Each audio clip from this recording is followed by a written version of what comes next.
perkenalkan, nama saya Serenia Amanda, mahasiswa FKIP UKSW. Saya akan membahas artikel yang sudah saya buat dengan judul Pendidikan di Masa Pandemi. Sudah diketahui juga bahwa pada pertengahan bulan Maret 2020, Indonesia menemukan kasus COVID-19 pertama yang berada di Depok, Jawa Barat.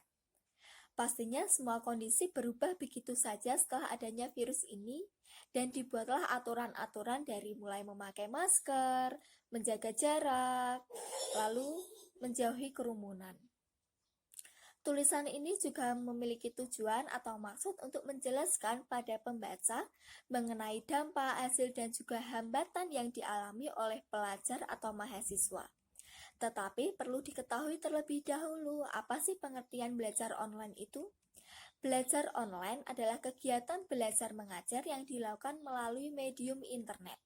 Hal ini mulai dilakukan saat pandemi COVID-19 mulai masuk ke negara-negara. Dalam hal tersebut terdapat kunci yang harus dijawab, yaitu apa dampak positif dan negatif dari adanya belajar online dan apa hambatan yang dialami selama belajar online.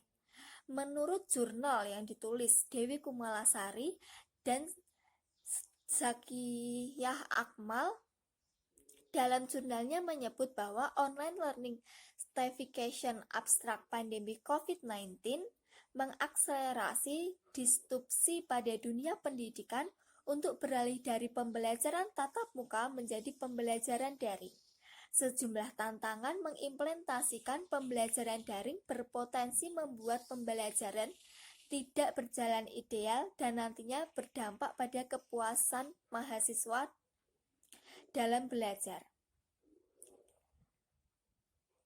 Di sebuah penelitian melibatkan 379 mahasiswa berusia 18-37 tahun.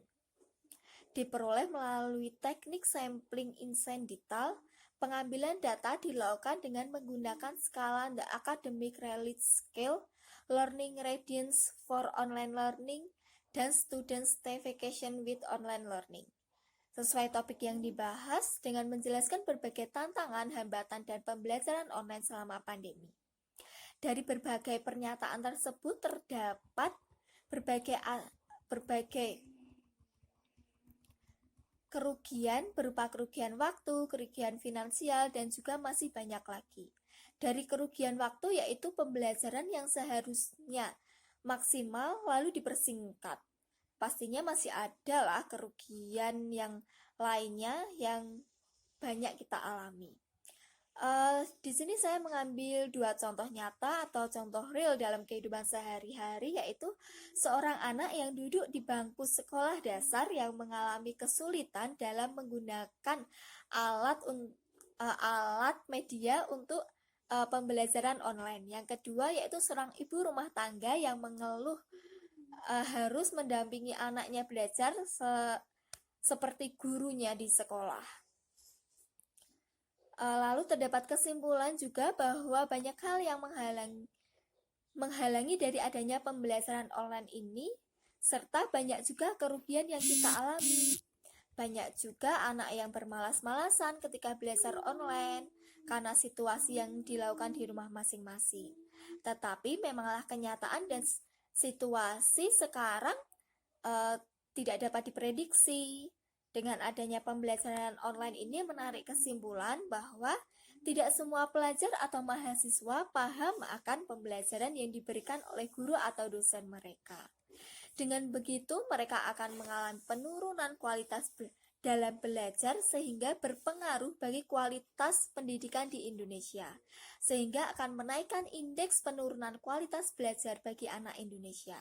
Akhirnya pun terdapat sudut pandang dari saya selaku mahasiswa program studi PGSD yang juga melihat bagaimana hambatan itu terjadi serta mengalami juga hambatan tersebut selama pembelajaran online.